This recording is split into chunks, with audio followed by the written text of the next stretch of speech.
The topic today is corporate sustainability, or sustainability in corporate America, and what it can mean. Earlier this week, a pair of Hollywood film czars, Harvey and Bob Weinstein, formerly of Miramax Studio, came to New York to give out an environmental award. Now, you'd think that a couple of movie and media types would converge to give anybody a green prize.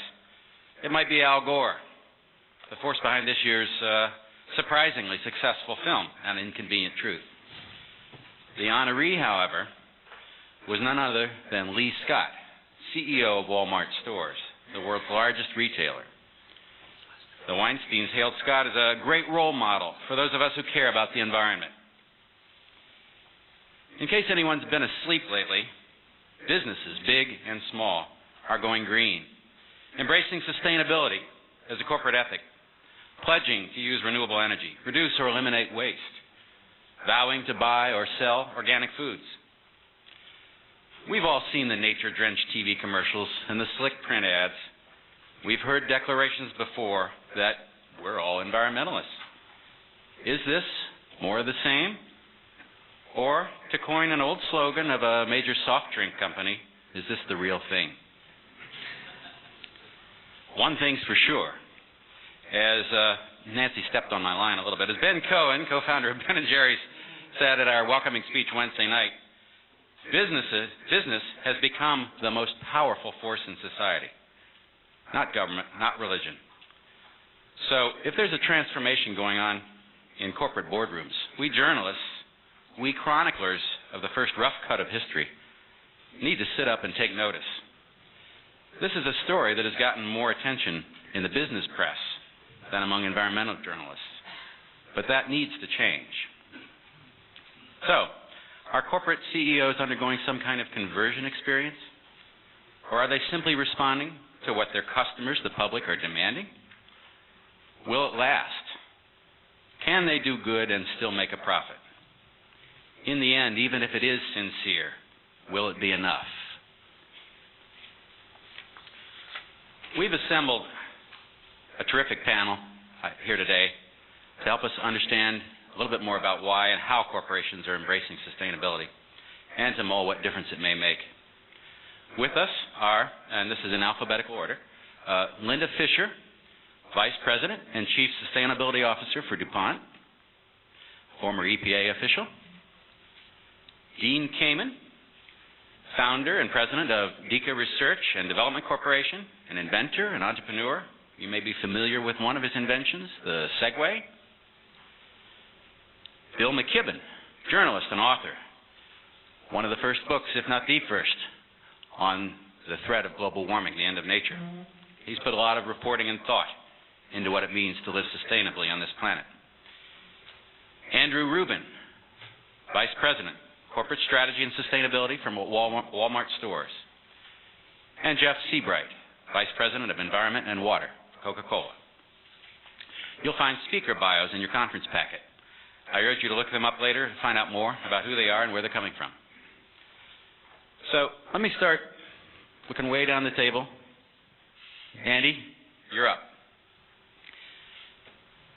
Your boss's environmental goals, threefold. Tell me if I'm reciting these right. To be supplied 100% by renewable energy. To create zero waste. To sell products that sustain our resources and environment. Okay. Well, we're among friends here. You can talk, Is this for real? Is he serious? Yes. The goals that you mentioned, those three big goals are put out there. There are shorter-term goals under each. Those are put out there to inspire and to challenge people to think differently about what's going on. And that has been the biggest transformation, to speak generally about it, that I've been a part of and I've seen over the past 2 years. And that's a transformation that says it's not about business saying we're no longer business, now we're a philanthropic organization. It's about business saying, at least for us, it's about us saying we are business, and as we look at some of the things going on right now, they do not make sense in the way they're being done. And there are opportunities there to change the way those things are being done and add tremendous value to customers, to communities, to our shareholders. Well, those are really pretty ambitious goals. How much have you done to achieve them? And when do you think you're going to achieve them? Don't know. The three top ones we don't have a time frame for. They're absolutely ambitious. When you take the ones that sit just below that, let me give you an example in fleet. So we've got a goal of 100% renewable. One of the first, the obvious opportunity is just using less. Before you get to renewable and better sources of energy, the first opportunity is just be more efficient with what you are using. An example from our trucking fleet in the past 2 years. When our trucking fleet said they'd double the miles per gallon, 7,200 trucks, they'd double that within 10 years. The first, you might remember some of the first commentary on that was unrealistic, it was undoable. They're about 17% of the way there after about a year and a half. And one of the innovations that led to that is something called an auxiliary power unit. And our eyes were more open to seeing this than we'd ever seen before. It's just a more efficient, it still uses diesel, but about 1/10 the diesel with the engine in front. So as a truck sits on the side of the road and idles, instead of using the diesel engine in the front of the truck that's got all the horsepower to pull the truck, you use this more efficient engine. That change alone, now retrofitted, this isn't in theory, this has been retrofitted with 7,200 trucks. That change alone is 10 million gallons of diesel a year avoided. To the bottom line, in terms of a company, it's $25.5 million, and it's 100,000 metric tons of CO2. What's exciting about that, besides the business implication for us, is that we see it as creating a lot of environmentalists. So if you operate a trucking fleet, you're either going to start to look at these greater efficiencies, or you're going to be at a cost disadvantage. So we like to talk about it as creating better trucks, better business, and potentially some environmentalists. No, you said you've done it on 7,200 trucks so far. Yes, that's our entire fleet. That's the whole fleet? Correct. Okay. Now, your company also has taken a public stand in favor of government action on climate change. Is that right? We are looking for what we will call, and we can talk more about the word intelligent, but intelligent policy that's a cap and trade for climate in the U.S., correct? Has your boss taken any heat from the shareholders for that? Been kicked out of any corporate clubs? Again, let me go to a quick example of something that's changed in the past. This is something that's changed in the past 2 weeks. So, high-efficiency bulbs. This group of people has probably been talking about not LED, compact fluorescent lights, high-efficiency light bulbs for a long time. We saw it, and we're frankly puzzled. This technology exists on the shelf today, and it's about 5% of the sockets in the U.S. Every bulb, it's a quarter metric ton of CO2. It's $30 at a minimum, likely more on the eastern seaboard in terms of the savings over the life of that bulb. So when we look at that and we look at the opportunity, 2 weeks ago we changed the shelving. It represented about 5% when a customer would walk up to a shelf. Those bulbs represented the sales, about 5% of the shelf. 2 weeks ago in every store we changed it to represent 20 to 30% of the space on the shelf. We put it at eye level. There are stores that are selling 10 times the number of bulbs. Just because it's there? Because the customer is aware of the option. One of the things that we hear a lot is we need to develop another brochure to tell people about the bulbs. You've got 7 seconds on average where a customer makes a decision about a bulb. They've got a child in the cart and they're walking down the aisle, they're going to pick a bulb. It's not the thing in the forefront of their mind, and so making that option, making the awareness and the availability of that is paramount. What's exciting is you asked about shareholders. That change alone, while it has tremendous benefits, that change alone is roughly equal to 25 million metric tons of CO2. If we can sell, let me tell you what we're trying to sell 100 million bulbs this year. And those are the changes that drove us to look at the 30% spacing. 100 million bulbs, if we get there, is the 25 million metric tons. It is $3 billion back in the pockets of our customer, who right now, Walmart, Target, Best Buy, any retailer, we don't have a shot at that money. It is going to the electric companies. So it is, yes, it's about business, but it creates a tremendous amount of efficiency gain with something that right now is not as efficient as it should be. So it is, yes, it's a societal benefit. It is also a shareholder benefit. I see. Thank you. Linda Fisher. Hello. Earlier this month, your CEO, Charles Holliday, said, "What's good for business must also be good for the environment and for people everywhere in the world." But DuPont expects to make money from sustainability, don't they? How is that supposed to work? Absolutely. What we believe and are already seeing is the markets that we supply into, that we make materials for, are becoming much more aware of the impacts of their products on the environment, the impacts of their products on energy use. And DuPont, as a maker of materials, many that go into solar, photovoltaic cells, materials that go into automobiles, see a huge opportunity for a new generation of materials that will lightweight cars, that will make cars more energy efficient, that will make solar panels easier and cheaper to use. So we absolutely see that our science and our innovation can help create products that are going to make Andy's customers, his suppliers, more energy efficient, use less water, make their products less toxic, more recyclable. Mm-hmm. So we absolutely, I would say, have shifted our focus, which perhaps for the past 15 years has been how do we do less harm, focusing on our plants and our own emission reductions.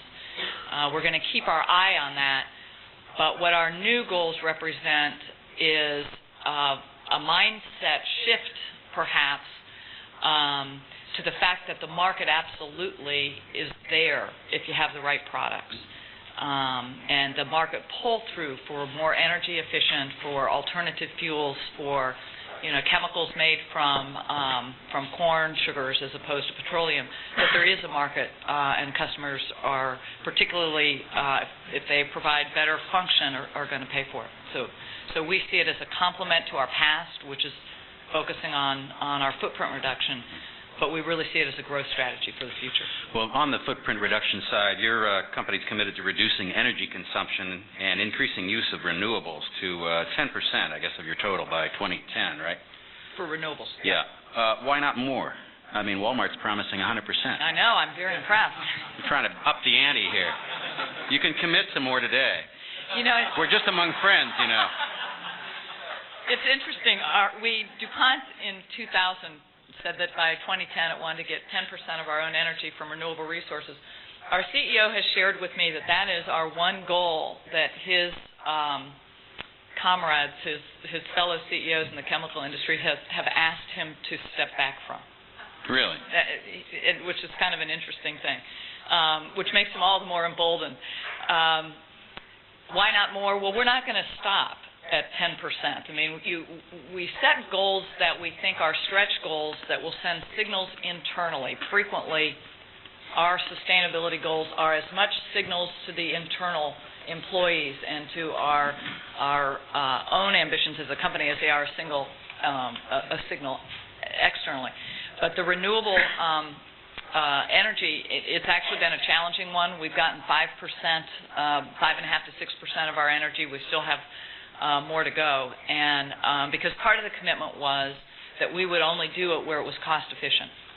So we didn't want to pay more for renewable fuels. We want to see if we can do it in a cost competitive way. I see. So we're still trying to get there, but we're not going to stop at 10. That's just what we've set for ourselves. Okay. Well, you have a deadline, of course. Yes, yeah. we do. Dean Kamen, welcome. You're an inventor on a mission. You want to put power and clean water in the hands of 1 billion people? How's that supposed to work? Yeah, 30 seconds. Yeah. And remember, you're just among friends. So, first a disclaimer, I am not a part of an organization of the scale of the world's largest company, or world's largest supplier, global supplier thing, or chemical company. I'm a little guy. I start at the bottom up, and I make stuff, and I try to bring it to the attention of the big guys, and with their help, some of our stuff gets out in the world. It also makes it much easier for me than somebody like a journalist who has to look at an incredibly complicated world and try to make all the intended and unintended consequences of millennia of human activity work. So I'm not going to give you big philosophical or strategic plans. I make stuff. And two of the things I made, which I think I've just been asked about, are a small point-of-use water generation system and a small point-of-use electric generation system. The context of both of those, for those of you that are unaware, About 1.6 billion people on this planet have never used electricity. And about 1.2 billion don't have access to clean water. It's the number one source of human disease and death. Last year, 5.2 million people died because of lack of drinkable water, most of them kids.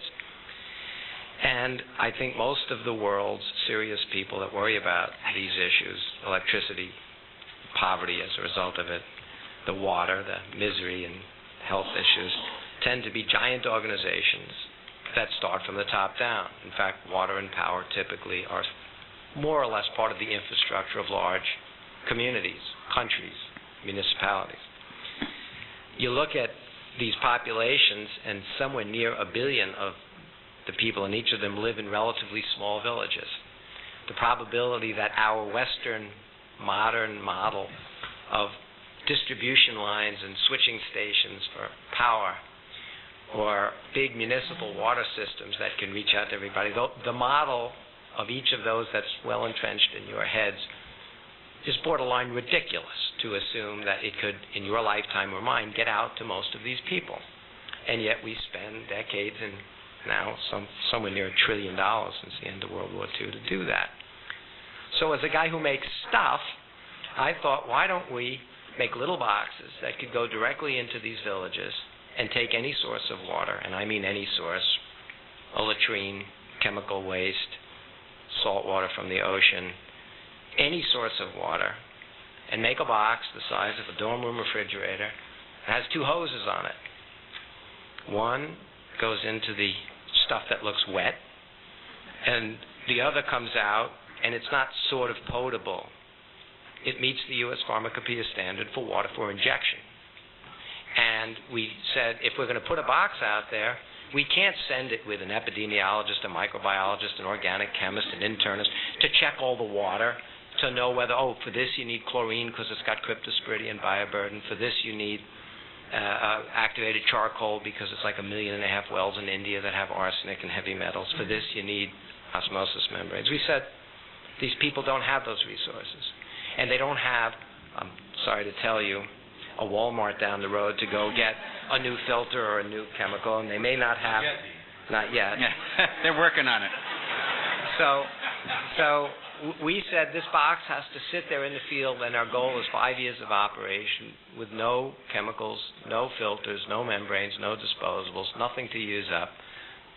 You put one hose here, out comes 1,000 liters a day per machine, enough for 100 people to get good water. Now, does this really work, Dean? We have one of them now in a village in Honduras working just fine. How long has it been there? And we've had a little help from some of our friends putting it there and supporting it. We're doing a test there for about a month. Okay. A more aggressive and somewhat more difficult technical challenge was, even though it takes only 1/3 of the power of a handheld hairdryer, 500 watts, to make 1,000 liters a day, it's 55 times as efficient as a still. There are many people out there that don't have any access to electricity, and B, without electricity, no matter what water costs, you can't make money, you can't live, etc. So we said we've got to supply electricity all over the world. And again, the theory was, make it something that can be microfinanced, something that will make a local entrepreneur incentivized to do this, make another box of the same size that could be carried into any village, and make electricity. And of course the problem there is there's also not only no Walmart, there's probably not an Exxon station at the corner to charge it up. And we said, we've got to make a box that'll make enough electricity for a village. Again, use it very judiciously. But we made a box. Actually, we've now made a bunch of them that will go in a village. We don't have time for the thermodynamics lesson, but it's a really cool little box.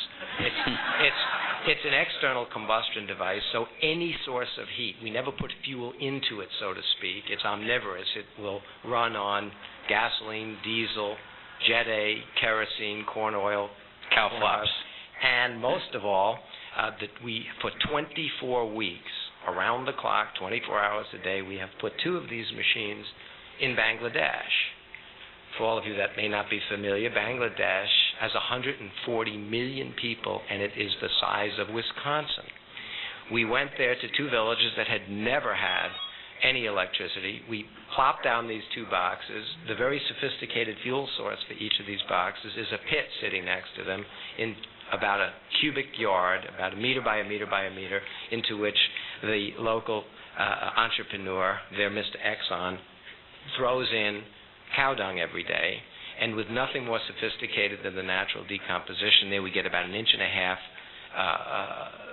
of pressure, of manifold pressure of methane, and it's full of moisture and it's full of carbon dioxide. It doesn't matter.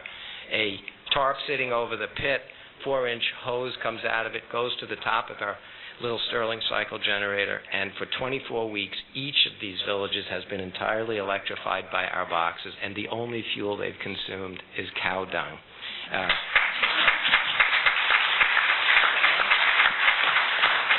That sounds cool. I want one. How much does it cost? Well, right now, I've personally spent on these 2 projects just under $54 million in about 12 years. I only have a few of each machine, so they're pretty expensive. We're hoping with the scale that we can get from somebody like a Walmart, both in distribution and maybe helping in manufacturing, and maybe with the help of companies of the scale and reach around the world of Coca-Cola and others, we're anticipating that in very high volume, realistically high volume, the water machine should have an internal cost. We have to figure out the distribution strategy, but the next one off the dock at high volume should be well under $2,000, run 5 years, and the generator ought to be about the same. And if you work that out, it's something like, a couple of cents a day to give health to 1 billion people, and a couple of cents a day to give light and knowledge and phones and computers to 20% of the world's population without any impact on the environment. Okay, thank you. Jeff Seabright, Coca-Cola. Your company makes carbonated sugar water, right? Yeah. Among other things. Yeah. You also, your company is another one of these mega companies, 200 countries. Bigger than the UN? More countries than the UN, anyway. 211. Your company's joined in something called the Global Water Challenge. What is that exactly?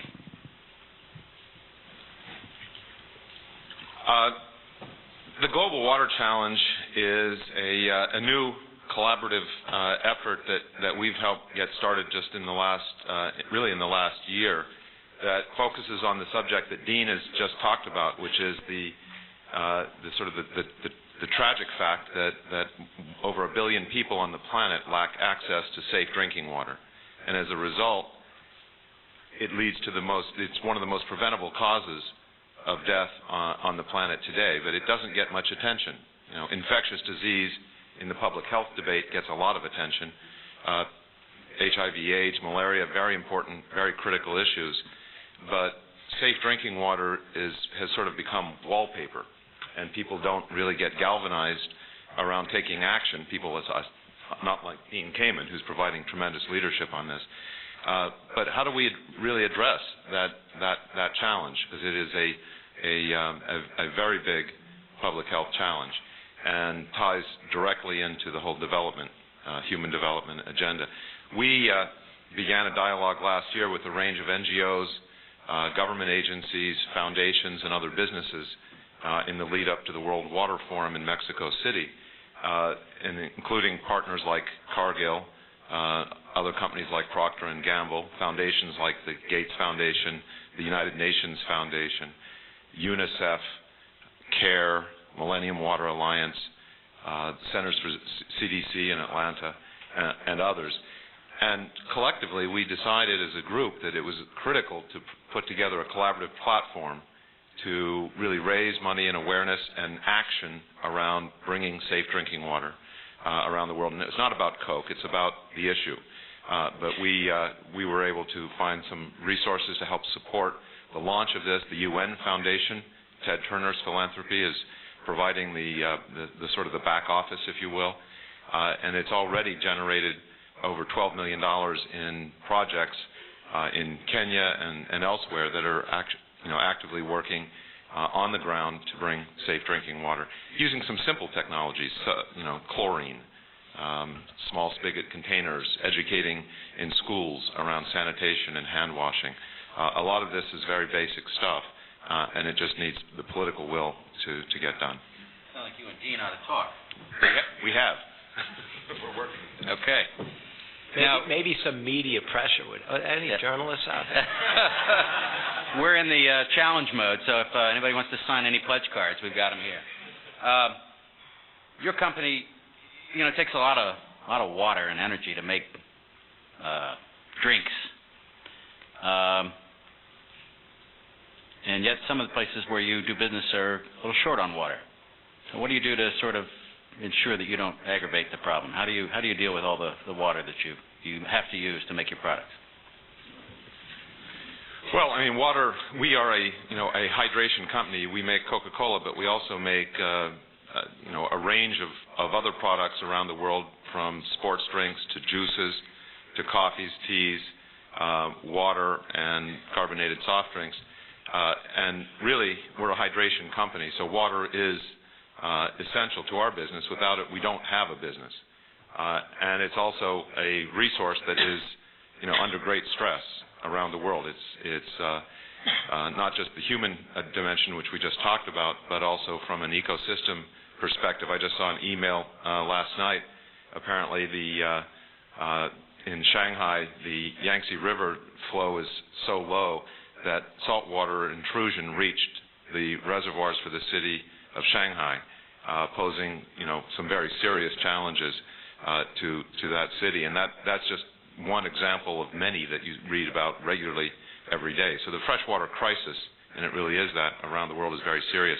We're working to apply the human and technological and financial assets that we have in over 1,000 bottling plants around the world through our franchise system. How do we make a difference in terms of water sustainability? Because it's in our interest to work with the communities where we operate to make that resource viable and healthy for all. In India, where we've been challenged on the water issue, we have an extensive program of working on water efficiency. We've increased our water use efficiency by over 30-some% in the last several years. We're also actively engaged in aquifer recharge through rainwater harvesting, a very simple, traditional technique to cause the monsoonal rains, when they do occur, to flow back into the aquifers and recharge the aquifers, so that resource is available for all. We're now, I believe, in India, recharging about 70% of the water that we use in the entire country of India. We are causing 70% of that, and our goal is 100% by 2009. 2009. Okay, another deadline. Now, how much? I think I read in one of your corporate reports, you use 2.6 liters of water to make a liter of product? And that's an improvement, right? That's a lot of water. Is it going to get better? Yes. No, we have improved our water use ratio. It's still not as good as it could be, but I think we're probably in the top quartile, in our peer industry. It takes water to wash bottles. It takes water to clean equipment for changeovers in plants. We treat that water. We reuse that water in facilities. We make some of that gray water available, for other purposes in communities. We have a policy of wastewater treatment in all of our facilities around the world. We have been bringing that ratio down. As I said, it's now 2.6 to 1, 2.6 liters in and a liter out. On a global basis, because we've been measuring and monitoring very carefully our water use, between 2000 and 2005, we increased our total volume of product in the marketplace, total volume of beverages, by 35%. So 2000, 2005, 35% growth. In that same period, the amount of water that we used declined in absolute terms by 1%. So less water, 35% more product. So that's the trend line that we're on. I see.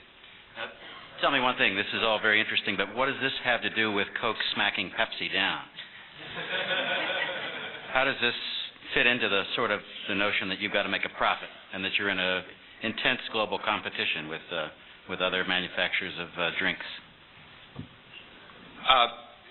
It's really about understanding our business. I mean, we are a hydration company. We need water in order to make our business thrive. And if we get it on water, if we are able to better understand the community issues around water, better understand the environmental issues around watershed protection, and better understand how that stewarding of that resource in our own business can really add value in terms of reduced cost and increased efficiency. If we get it on all those fronts, we're going to be more competitive in the marketplace because we're going to have the license to operate, not just the social license, but the emotional license, because water is a deeply emotional and cultural value in most societies. Thank you. Bill McKibben. You've been... Excuse me. We're not here for speeches. This is a journalist convention. We're here to ask questions and to listen to our speakers. Please sit down. Thank you. Bill, is this for real? What do you make of all this? Tim, I think realism is the correct word that we've got to get at. And the answer to your question depends precisely on the context in which it's asked, on understanding what the problem is. Let me just tell you, let me take 1 minute to set what I think the context is, because I think it's a considerably more serious one than we've heard so far. 2 data points. One, the climate scientists now tell us that we need something like an immediate 70% worldwide reduction in the use of fossil fuels merely to stabilize climatic destruction at its current levels. Jim Hansen, our leading climatologist who will win the Nobel in a year or two, said last year that we have 10 years... If he has a job. If he has a job. Yeah. Even if he doesn't, he may win the Nobel. That, we have 10 years to reverse the flow of carbon into the atmosphere to begin putting in a lot less instead of a lot more. Second data point, and this is, I've been doing a lot of work for Harper's and National Geographic and things in Asia in the last couple of years. If at current rates of economic growth, the Chinese will be as rich as Americans sometime in the mid-2030s. If Chinese people and the Chinese alone consume at a Western rate, the 800 million vehicles now on the road would have an additional 1.1 billion vehicles on the road. The amount of paper that the world consumes, if China alone consumed at U.S. rates, would be double the current world production of paper. There wouldn't be a forest left inside of a decade.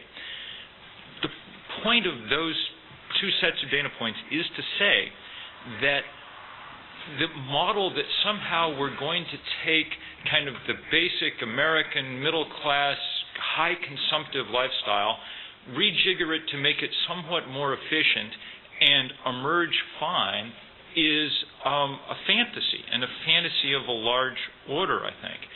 And so I think we need to really, as journalists, as people who deal with reality, think a little deeper. Just to take a couple of examples that we've heard here this morning. It would be hard to imagine a product less suited for a long-term sustainable future than putting water in bottles and shipping it around the world. Coke's soft drink business is softening, so their Dasani water product is one of their new real growth industries. Jeff said that there are 1 billion people in the world who lacked access to safe drinking water. That means that there are 5 billion people in the world who have access to safe drinking water, and those are precisely the ones that they're encouraging to instead buy water in plastic bottles shipped around the world. It's not a sensible proposition in the end. It's very good. It stipulates that there's no reason to do things inefficiently if you can do them efficiently. So it's a good thing that Walmart, for instance, wants to become more efficient, and at some future time will have reduced its energy use or whatever else. it doesn't change the basic business model. In fact, we heard the basic business model enunciated. What's the reason to get people to buy compact fluorescent light bulbs? It's so they'll have more money in their pocket to go make more purchases at Walmart. That model doesn't work for, the world that we're now in. We have to ask deeper questions than those sets of questions about what we're doing. And it's possible to ask those sets of questions. It's possible to imagine different models. John Dillon and Anson Tebbets led a trip yesterday out to the Intervale Farms here in Burlington, okay? A farm on the old city dump on 120 acres of land where there's 12 sets of farmers, 12 farms on 120 acres, and they're supplying something like 8% of all the fresh food that Burlington eats, okay? Without hardly any energy use at all, close at home, no need to ship things, whatever else. Compare that to the model of putting organic food in a Walmart, but building a Walmart on the edge of town in a kind of business model that removes any possibility for there to be public transportation as an effective part of our way of getting around, that removes any real possibility for doing that kind of local economies that are incredibly less energy intensive. When you get right down to it, I mean, what Dean was saying is should be expanded upon further. I've spent a lot of time in Bangladesh. Bangladesh has problems, as he points out, with water and electricity. Its biggest problem is that those 140 million people living in an area the size of Wisconsin, by all the computer models that we have, aren't going to be able to live there inside of 40 years because the Bay of Bengal is going to have risen enough and the flood of water out of the Himalaya down the Ganges and the Brahmaputra is going to be enough that that land is going to be inundated. The computer modeling on environmental refugees by mid-century shows that at any given moment there may be 200 million people fleeing rising water, fleeing whatever. When I was in Bangladesh, the single biggest health problem that people were having was not due to bad water. In many cases, they've learned over years to use things like sari cloth in, 8-fold thickness to filter water to get rid of. The biggest problem they were having was the first huge outbreak of dengue fever that they've had there, a mosquito-borne disease that the World Health Organization says will be the emergent disease of the 20th century as we build a warmer and wetter world that mosquitoes love. I got dengue fever, and I can tell you it's not a good thing to do. The point, I guess, for me is that for journalism, the key thing to ask is how are we going to frame the question? If the question is who has a better, slightly greener bottled water, is it Aquafina or Dasani? If that's the way that we frame the question, then we're guaranteed to spend the next 30 years, dealing with the fairly irrelevant outcome of that question. If the question that we frame is, and it's a much more difficult question for people to frame as journalists, for editors to accept, for advertisers to deal with, for readers to want to encounter, and it's why we have to figure out more and more how to frame it. If the question is, what kind of world is it possible for us to build that might actually work, then that's a more, I think in the end, at least I've found in my own work, to be a more interesting journalistic enterprise over time. Okay, thank you. Well,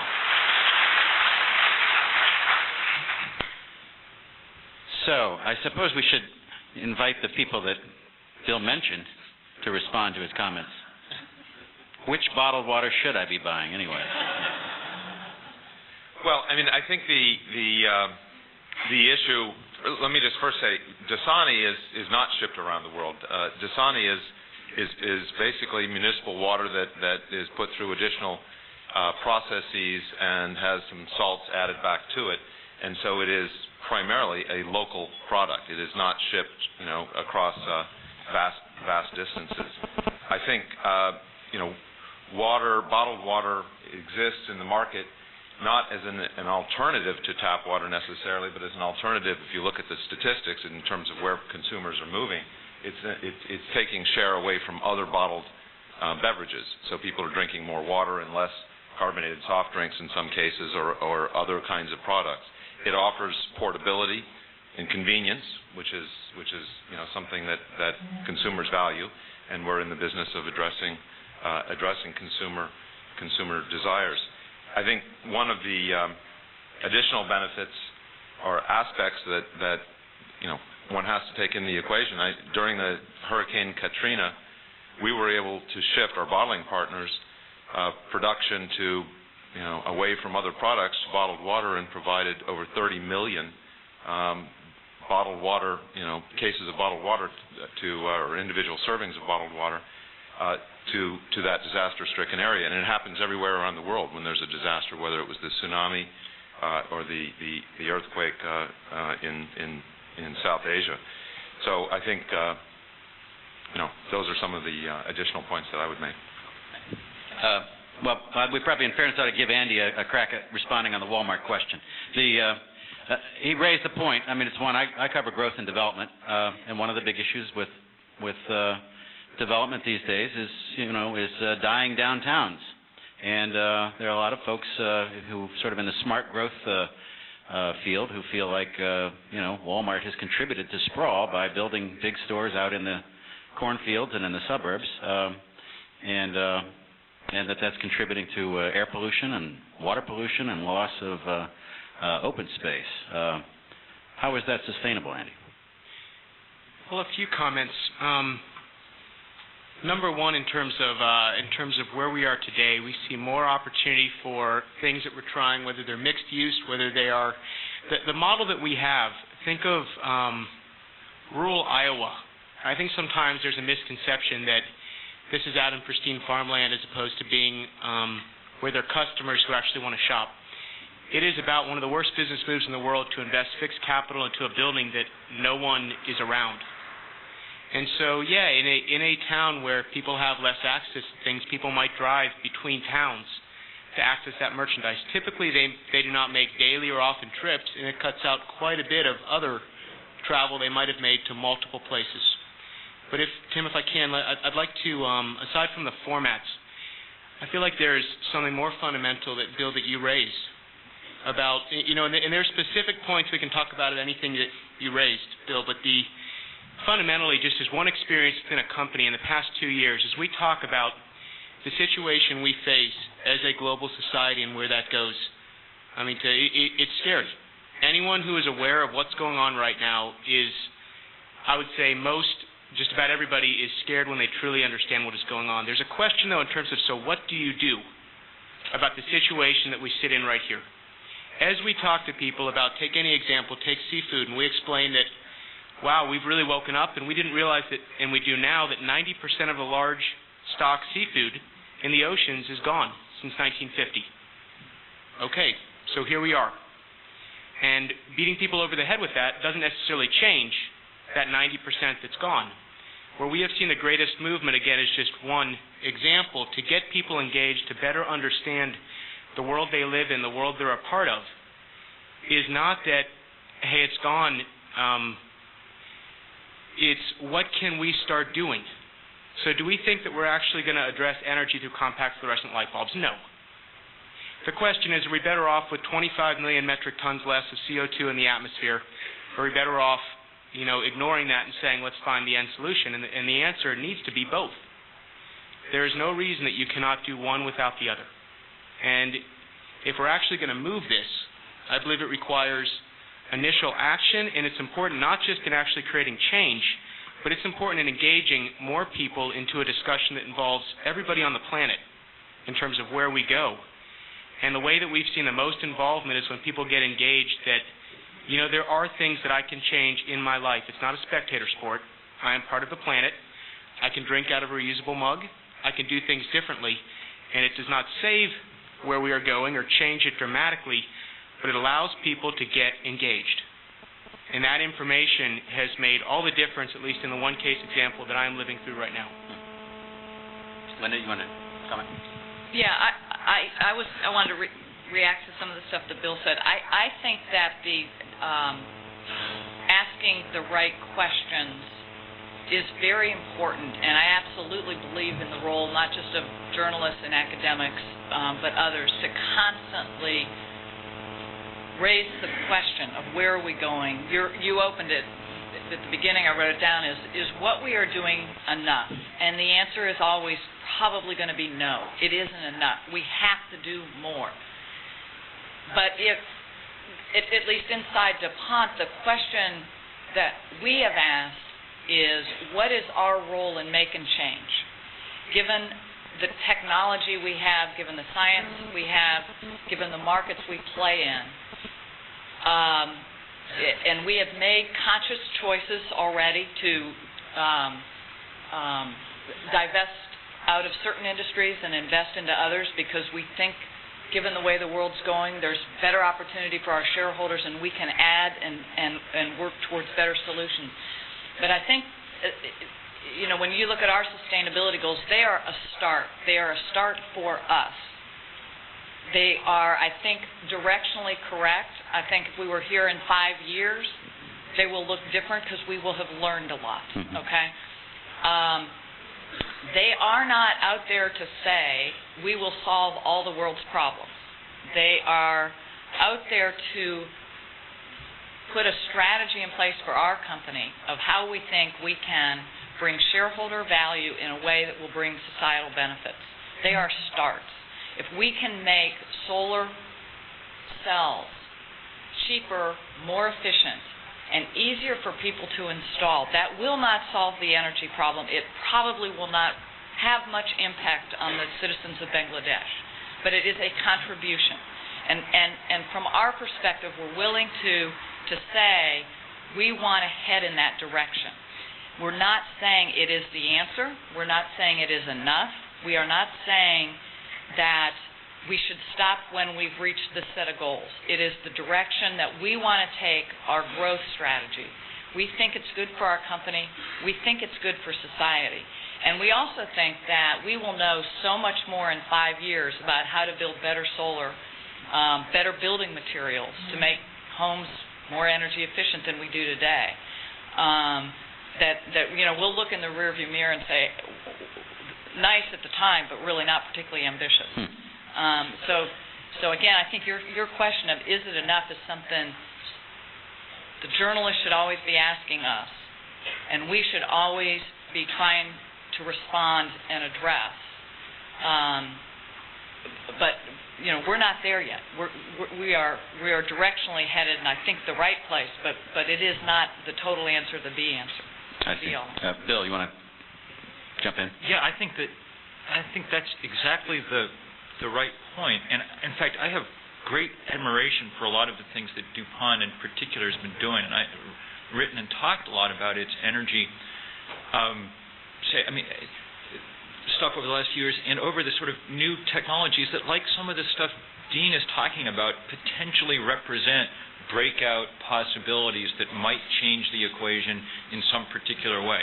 A really cheap and effective solar cell would be a really interesting thing, and might really make some difference. That's different from the question of, so this other question we're discussing of whether or not streamlining and making somewhat more efficient the way in the amount of stuff that we consume is a sensible proposition or not. I mean, to argue that the best argument that one can come up with for the bottled water industry is that we need it in case there are huge emergencies someplace, that's a pretty weak argument. The idea that water should be portable goes back to the dawn of time, and anybody with a Nalgene bottle can make it portable, incredibly easily. The idea that because people buy it, therefore it's responding to sort of that's a pretty weak argument too. At least we could test it by saying, if Coke shut down all the marketing operation for a year for Dasani, and we came back and saw what the sales were, we'd have some idea of how much inherent demand there is for product like that. The same with Walmart. I mean, I really admire the sort of store-by-store work, and of course it's better if people put in compact fluorescent light bulbs than if not. Every bulb in my house is compact fluorescent.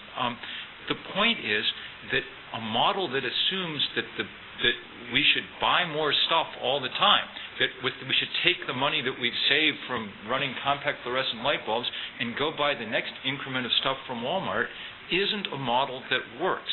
And there are more interesting models out there that people are beginning to talk about. I mean, local food is the fastest growing part of our food economy in this country.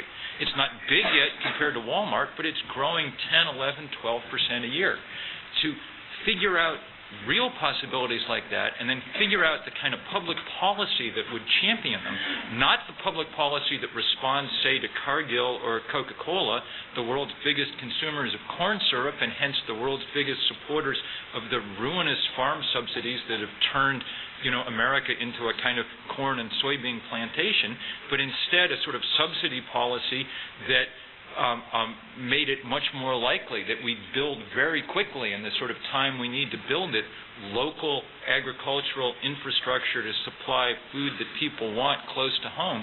Those are really interesting stories and real interesting possibilities, way more interesting than saying, look, let's all go test drive the Saturn Vue hybrid. Great, 30 mile per gallon SUV is better than a 20 mile per gallon SUV. But none of it works, if our vision of the world is that we're going to be 1.1 billion Chinese Saturn Vue hybrid cars driving around someday, then we're, up a creek in a big way. Instead, the real interesting possibilities that are going on now around the world with people figuring out how to build low-cost bicycles in really attractive ways and export them around the developing world, which is, just a sort of lower-tech version of the kind of thing that Dean is working on. Mm-hmm. These are real possibilities, but they're the kind of possibilities that forever get squelched beneath the sort of American consuming machine of which Walmart and Coca-Cola are really, probably the two greatest exemplars on Earth. Okay. Dean, I don't want to let you off the hook here either. Technology as a solution to our problems. I can testify to the impact of segways. All of our cops at the BWI airport ride around in them. I got to tell you, though, some of those cops look like they could stand to leave those things behind. I have serious doubts about whether they could win a foot race with anybody in a walker. But so the question is sort of the unintended consequences of technology here, and whether one gadget fits all. Segway was sort of billed as a revolutionary invention when it came out. I don't know how much you had to do with some of the hype on that. We probably were guilty of a lot of that. But it was supposed to revolutionize transportation, right? It was going to change the way cities operated, end gridlock. I was really looking forward to that. I could have used it on the way to the airport here. But sales on that haven't been all that stellar so far, have they? I think actually they are probably pretty happy with their sales. I guess every company wants to do more. Mm-hmm. And in the grand scheme of things, as I said before, I develop core technologies and give them to the big guys and watch what happens. And for the first time in human history, 50% of humanity now lives in cities. And over the next 20 years, every credible organization I've talked to, one of the reasons we started making the segue, has said virtually all human population growth will be in megacities. In fact, in Asia alone, in the next 20 years, 800 million people are going to come off the farms into the cities for the same reason that happened in the industrial world. It's a way more efficient way to organize societies. And the idea that 800 million new people just in Asia are going to be moving into cities, to put a context around that, assume Manhattan is 10 million people. That's 80 Manhattans. 80 Manhattans over that period of time would be every 6 weeks, another New York. The scale of human movement. And as Bill pointed out, the idea that we're going to first put people into pedestrian environments, that's why cities were formed. People were anthropogenic 5,000 years ago. But take cities and then get high human density, high pedestrian concentrations and then fill it up with cars. I mean, a city needs a car like a fish needs a bicycle. So the thought was, for short distances, people walk. For long distances, we take our cars. Cars are great things. Get them on the highway, and they're pretty damn good. For very long distance, we take airplanes, and I'm not a naive tree hugger. I love airplanes, and you cross the continent in an airplane. But when you get to the airport, you leave your 600-mile-an-hour machine at the runway. When you get in your car, you leave your 60-mile-an-hour machine at the edge of the city, and you get on a 6-mile-an-hour machine to make the downtown a little more livable, like cities were before they were taken over by 3,000-pound boxes. But I have to say, when you say, is technology a solution, and I've noticed that people were doing their ad work here, and I was told that we could talk about it first. Yeah. So how do we get there? I personally believe no matter what the current issue is, we're all swatting at the flies as we're going to get trampled by the elephants, by the next generation of crises, as there are now 6.3 billion people, and probably in our lifetime 8, 9, 10 billion people unless a catastrophe hits us. And whether you're worried about catastrophes like, bird flu, which some people argue will take out hundreds of millions of people, or the various pandemics, God knows what. As we go forward, the race that we're in between, really educating the next generation and catastrophe looks pretty bad. And I think catastrophe is winning the race now versus education. And to me, it's one of the things that's most staggering about it is the most developed part of the world, the kids are showing the least interest in technology as a tool. They use it as a convenience, they use it as a toy, they use it as a weapon, but not a tool. And a couple of weeks ago, if you journalists haven't seen it, there's great data in it. You should go look at the publication by the National Academies, The Gathering Storm, which talks about what the kids in the United States are doing relative to kids around the world. And one of the pieces of data in that report says that in the United States today, kids spend more time per day watching television than in school. And as you pointed out, business is the most powerful force in the world these days, for better or worse, more than religion, more than government. And knowing that education, teachers at best can guide kids as to what to learn, but let's face it, the textbooks are obsolete. They're not very exciting compared to the world that media has created. So at best, even if they're in school, what they need is content. And there's very little good content out there, especially related to science, math, the need for them, appreciation of them. And so, about 15 years ago, again, I'm the little guy, I make stuff, I can't solve big philosophical problems, I make stuff. And in 1992, I made an event in Manchester, New Hampshire, and I encouraged all the press to come cover it. One little organization did, which I think has been the butterfly that caused the tornado. That little organization was the New York Times. They sent a reporter up to a high school gym in Manchester, New Hampshire. Since most of my life I make stuff for big pharmaceutical companies, medical companies, and aerospace stuff, I convinced 23 companies that I knew personally, adopt a local school, an inner city school, where girls and minorities never think about finishing or going into math and science. We're going to make a fun event. We're going to do something that's appealing to these kids as football or basketball. We're going to give you the same 6-week period of time to create a robot. You're going to mentor these kids, and your 23 companies are going to be the Shaquille O'Neal and the Britney Spears of. You're going to bring young, enthusiastic scientists and engineers with these kids, with cheerleaders, with the school band, and we're going to turn science and engineering into something that will compete for their time and attention, like the inane nonsense of the American culture. And maybe they'll have an impact. The good news is this year we have 10,000 schools signed up, middle schools, for our essentially the Little League version of this thing. We've got a lot of that stuff here.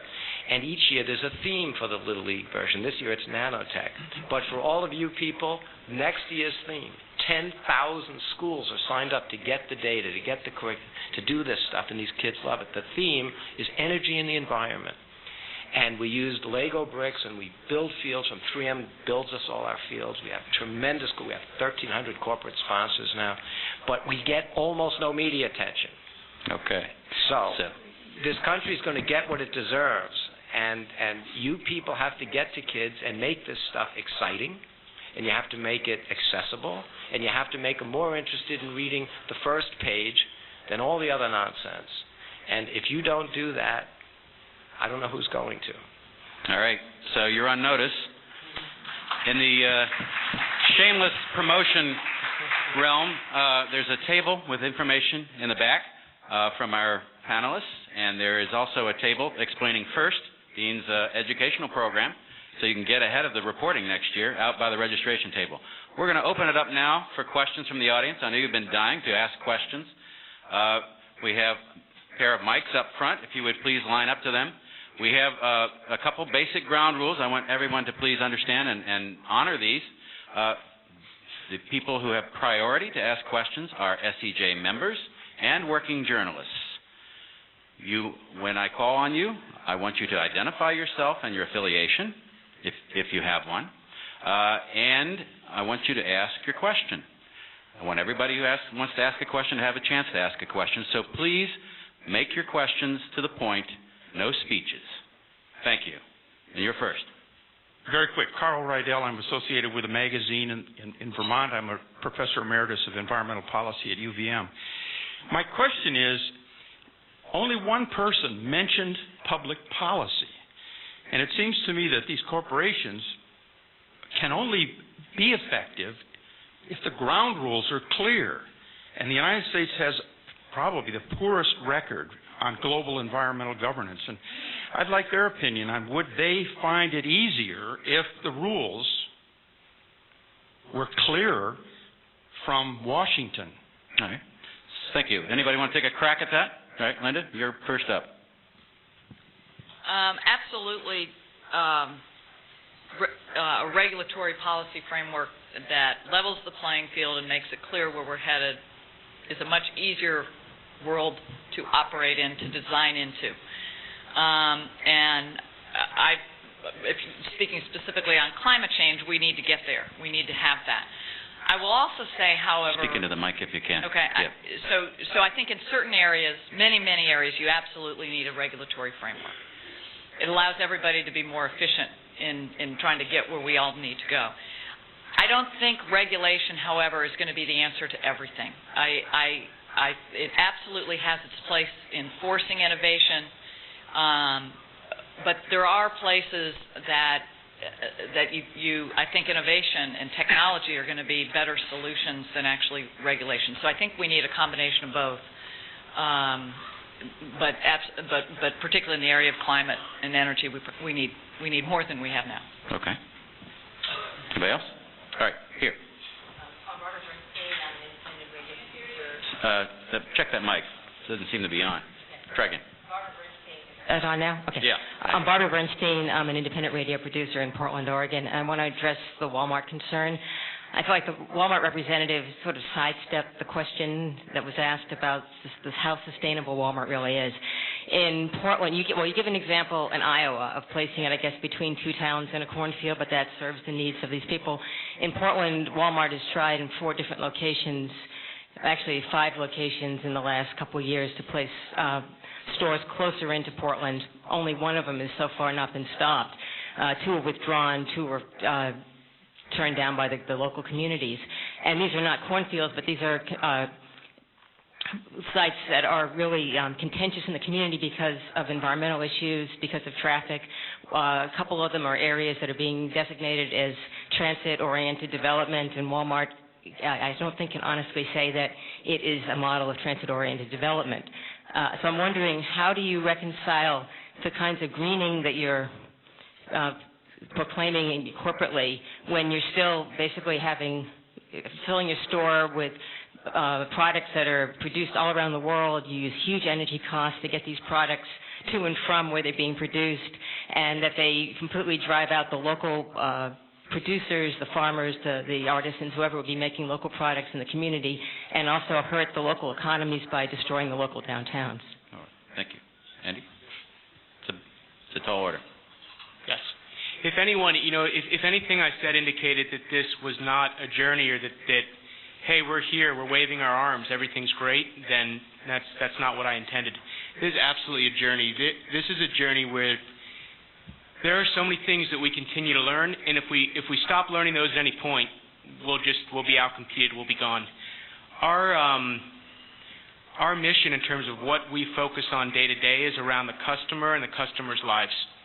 It's around working families, it's around on taking care of people. A scorecard that our investors use to measure our performance and decide whether we get to survive or not in the role that we play is business performance. It's sales, it's return on capital, etc. So there have been so much discussion that the whole model is unsustainable. The model is actually around the customer value, and there are not only opportunities for, if a customer decides that they are looking for something, and you all have a tremendous role that you do and can play in this, in terms of what people are looking for, we will move it. There are places we can try to move that customer, and we are within what we can do.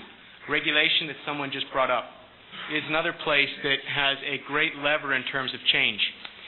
Rather though than taking a view that says either any company or for sure Walmart that we are there and that everything is great, that is not what we're saying at all. We are saying that we are learning more, we're open to many new opportunities, there are continual challenges, and we see that as an opportunity to get much better. All right, thank you. Next. Hi, my name is Mark Pendergrast. I've written about a number of different things. One of them is a history of Coca-Cola that, Jeff, I will give to you if you don't have one or brought one. I'd like to give it to Bill also. I also wrote a book about coffee, so I'm going to be talking about coffee at the network lunch here, and I'm going to be talking about avian flu immediately after this, because I'm writing a book that's about the Epidemic Intelligence Service, which is part of the CDC. And as part of that research, I went earlier this year to Homa Bay in Kenya. Could you ask a question? I'm getting there. I went to Homa Bay in Kenya, and I witnessed the safe water system that the CDC and CARE, in conjunction, it turns out, I had no idea, with Coca-Cola is doing. It's a very interesting project which Jeff referred to, and the CDC seems so tiny, amazingly enough, and has such a pathetic budget. But what they're doing is to give people something called Water Guard, which is basically diluted bleach, putting it in their water and teaching and giving them a water container where you can't stick your hand in it and pollute it, and with a spigot. But this was a tiny program in a few elementary schools, and it struck me that with not to be offensive to you, but it struck me that Coca-Cola could be doing an enormous amount for very little money to promote this program all over Africa, and I'm just wondering if that's going to happen. Thank you. We are doing that. In fact, the project that, Mark, that you're referring to in Kenya is addressing schools, and already that project has increased attendance at schools, especially girls, which is really critical for development. It has also dramatically decreased waterborne disease, diarrhea and other aspects of waterborne disease. And we're now working to replicate that beyond Nyanza province throughout Kenya. We're doing a partnership with USAID in other parts of Africa, in Mali. In Uganda, we're working with Solar Light for Africa on bringing solar energy and water to schools, and over 100,000 people will be impacted there. So we've launched just in the last year probably 50 projects in 29 countries around safe drinking water. And one of the focal points that we're very keen to get others to support and work with us on and others is schools, because half the schools on the planet today don't have safe drinking water. And by making a strategic intervention through schools, you can increase development, girls' education, which is critical, and address the water. So it is something that we're working on. Thank you. You're next. Hi. Two more questions. Yeah. My name is Emily Nicolosi. I'm a student at the University of Vermont. I have a question for Mr. Seabright. I was wondering if you could explain how Coca-Cola can claim to care for the environment and water when they have caused severe water shortages in countless villages in India. And also, what Coca-Cola is doing about the contamination of pesticides in Coca-Cola soft drinks in India, which was discovered by the Center for Science and Environment in August 2006. Well, Two issues, water allegations of water depletion in Kerala, and secondly on pesticide content in Coca-Cola products in India, and allegations that have been made on that. In Kerala, it's we're a user of water in Kerala, a state in southern India that Bill, in fact, has written about. But we're not the largest user, but we're among the most visible. And what transpired there is that we had a bottling plant that came online in 1999. Beginning in 2000, a drought occurred. The drought led to a drying of the shallow wells, the perched aquifers on which the local community depended for their water. We had 6 deep aquifer wells that were on our site, and we were not in any way impacting the shallow wells that were the subject of these allegations.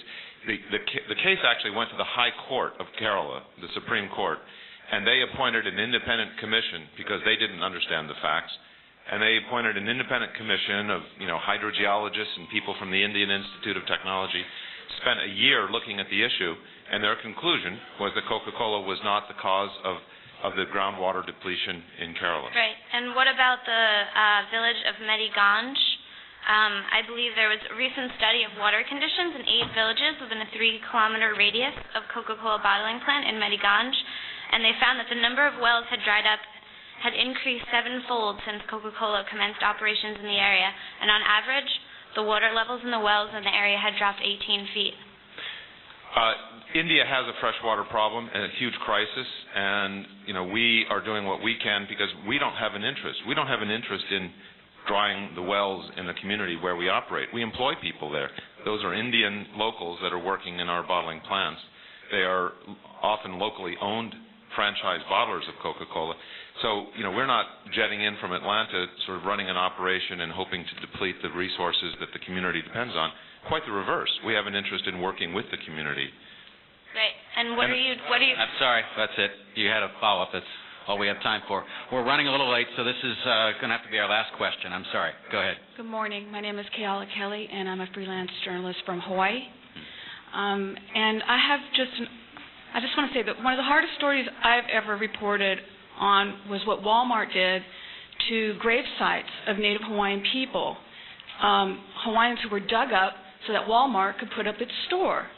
And I should say these Hawaiian bones are still in boxes under the parking structure over there in downtown Honolulu. My question is, as you corporate representatives talk about the environment and talk about what you're doing, and it all sounds fine and good, and I congratulate you on the work that you've done, but does indigenous culture ever inform what your corporations do and how you look at these issues related to preserving the environment? Yeah, in short answer, absolutely. Now, I mean, a specific case that you speak of, I'm not familiar with the store in Hawaii.